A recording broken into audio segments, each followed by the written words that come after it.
Good morning, everyone, and welcome back to my channel. I'm so glad to see you here. And this morning, I'm going to be diving into 12 ways that you can incorporate a morning ritual as opposed to a morning routine as you ease on into your 40s and start taking life by storm and looking at it through a different lens, taking care of yourself and making sure that you're ready for your day. If you're interested in how you can apply these things to your morning rituals so that you feel ready to take on your day, then come along with me.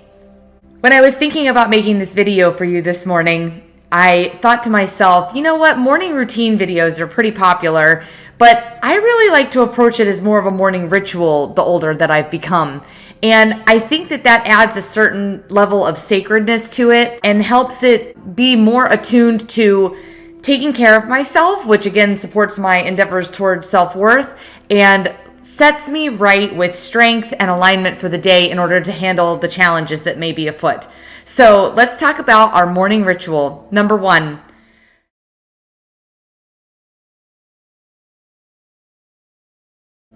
The first thing that I do in the morning is provide comfort and nurturing care to the people and things that are important to me. Namely, I wake up and I prepare my husband's protein shake, coffee, and electrolyte drinks for the day because he works out in the heat. And I also walk and take care of our 2 pugs, Sweet Pea and Olive. My husband walks the German Shepherd, Arrow.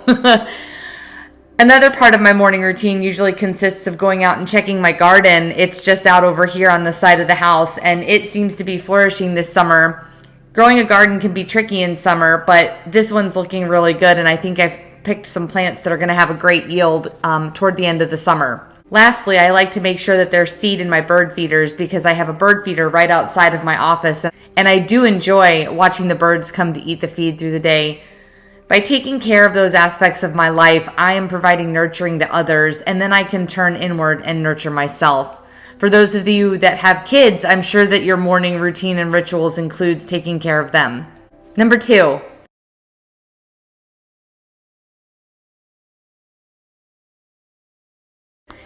I like to set up my morning space with dim light instead of bright light so that I can ease into my morning. I do arise very early and am generally able to get things done while the rest of the world is still sleeping a little bit. 3 ways that I like to set the atmosphere are to light a candle, light some incense, and sometimes I smudge my space or burn sage if you've not heard of smudging. I tend to like the smell of that, and it gives me a level set for the day before I start my routine. Number 3.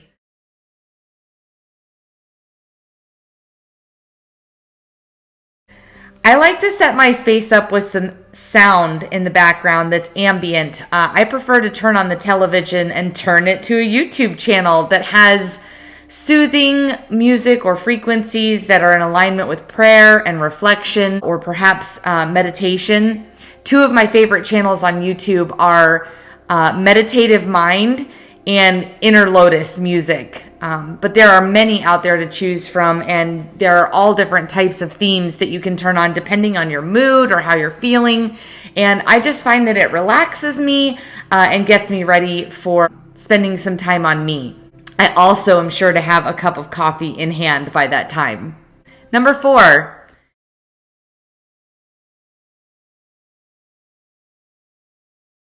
One of my favorite things to do in the morning is dive into a little bit of dream interpretation. I have always had very vivid dreams that I remember quite a bit of the time. Not every night, but most of the time I can genuinely see what is going on and I can make very clear identification of it.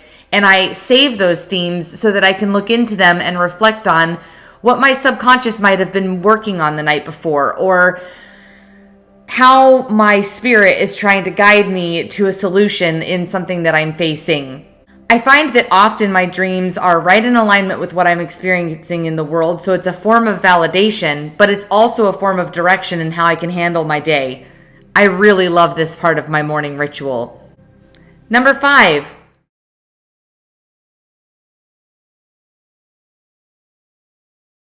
This might not be for everyone, but since I started incorporating it, I really find that it gives me direction, motivation, guidance, and comfort when I'm moving through my days. If you've not ever picked up a tarot deck or an oracle deck and drawn a card to see what the larger themes of your day might be, what things to watch out for, what things to work on, or what the natural world may be bringing you that day, I find it to be very fun and interesting. And I often, in hindsight, go back and say, oh, you know what? The card was right.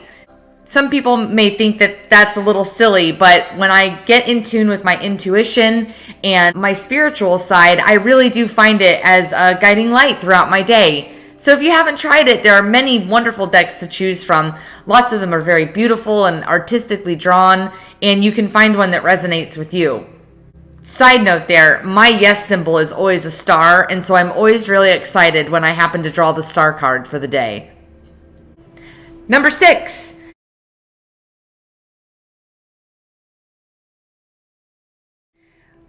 Astrology. So in some of my videos, I've alluded to astrology and astrological signs and some of the ones that I'm working with in my personal chart. And astrology is something that I found around 2017 or 2018.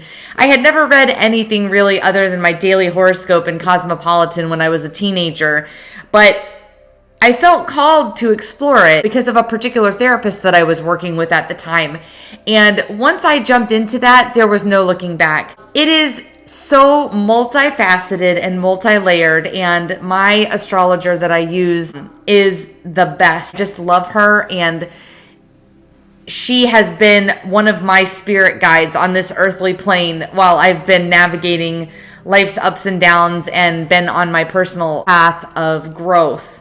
And I can always take a look at some of the symbols. I don't do a full reading or anything, but I might look at the sign that the moon is for that day. And I follow a couple Instagram channels that are posting themes for the week. Or I listen to Natha, my astrologer's podcast, so I can say, okay, what are the kind of the energies out there, and what am I looking at dealing with for the day? And I just find it to be very inspirational and guiding.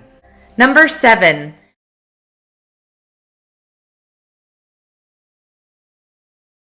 This is an absolute must for me. I love reading something or a few things that are short or devotional in nature that are positive and inspiring. Sometimes it might be quotes. Sometimes it might be a prayer. Sometimes it might be a story. Sometimes it may be a blog post that I follow. But regardless, I try to make sure that content that I am pulling in is inspiring and positive in nature and inspires me to be the best person that I can be for the day. It doesn't have to be something long. It can be something that you read in literally 2 minutes. Number 8.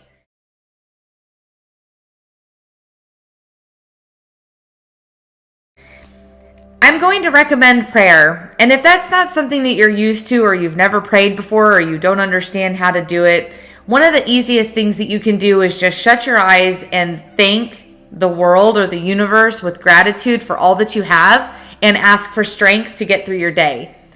One of my favorite prayers that was ever recommended to me by my Reiki practitioner that I went to a few times is this prayer.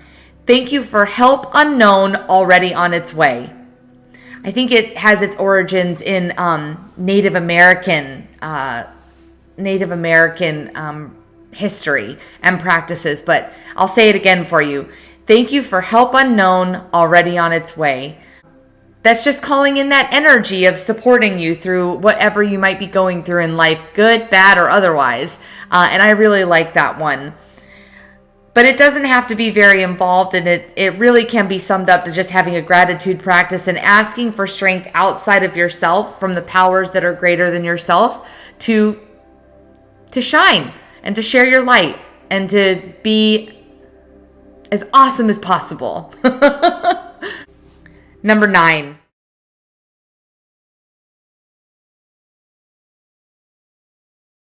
Meditation and breath work. I am somebody that does like to close my eyes, even if it's only for 5 or 10 minutes, and sit still so that I can try to listen and be attuned to the messages that are coming in for me in the world. Sometimes I'll focus on what I might have read in my inspirational reading, what I saw when I went out into my garden. for the loved ones in my life, or just focusing on my breath if I need to quell some anxiety and make sure that I'm calm and aligned to start my day. Meditation is great because it can really be tuned into whatever it needs to be for you to get through that day. And breath work is so invaluable. There are many different breath practices that you can use that help you to be calm, that help you to be energized. And sometimes just slowing down and taking a really deep breath down into your belly, just one, can level set you for the day and set you off on the right foot for calm, serenity, and alignment. Number 10.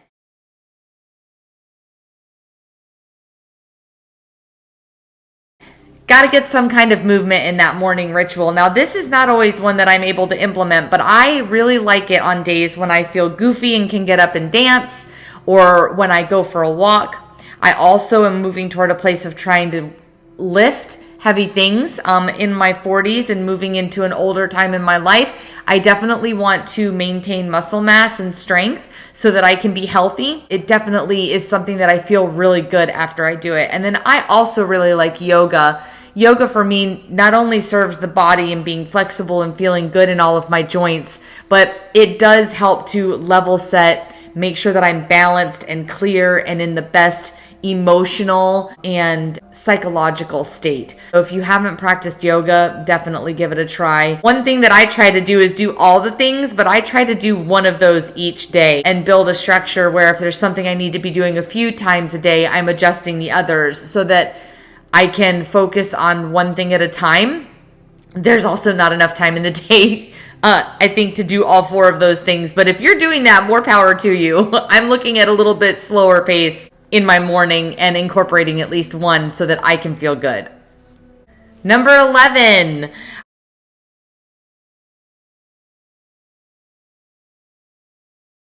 This is definitely something that's really important to me before I get caught up in the hustle and bustle of my mainstream 9 to 5, and that is meaningful productivity. Productivity that gets my light out into the world, that shares my experience in a way that is helpful for others. It might be reaching out to a friend. It might be sending my mom a text message. It might be doing a YouTube video, which, by the way, most of my videos I'm filming in the morning before I do get started with the 9 to 5, which is still in place. So this is really inspiring for me because I can shut off my camera when I'm done and think, you know what? When I edit and upload this later today, it's going to be so helpful to someone at some point, and that makes me feel really well. And that's what I mean by meaningful productivity. That's more heart aligned for me right now, and that is so incredibly important as I find myself here at the age of 43 and taking a look at how I really want to spend my time. And last but not least, 12.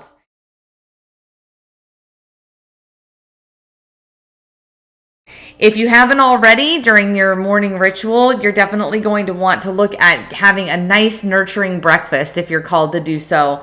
Personally, right now, I've been practicing intermittent fasting, which I find to give me lots of energy, clarity of mind for the most part, and the ability to get through my days and help take better care of my body with some purifying energy, which has been very, very much needed as of late. I do intermittent fast intermittently. I don't always stick to it hard and fast if I'm hungry or I feel like my body needs something besides waiting to eat later. But you should definitely be incorporating your nutrition into your morning in one way or another that is supportive for you in your body. We are what we eat, and we are how we energize and cleanse our body through our foods or periods of not eating. And it's so important to get a great start to your day.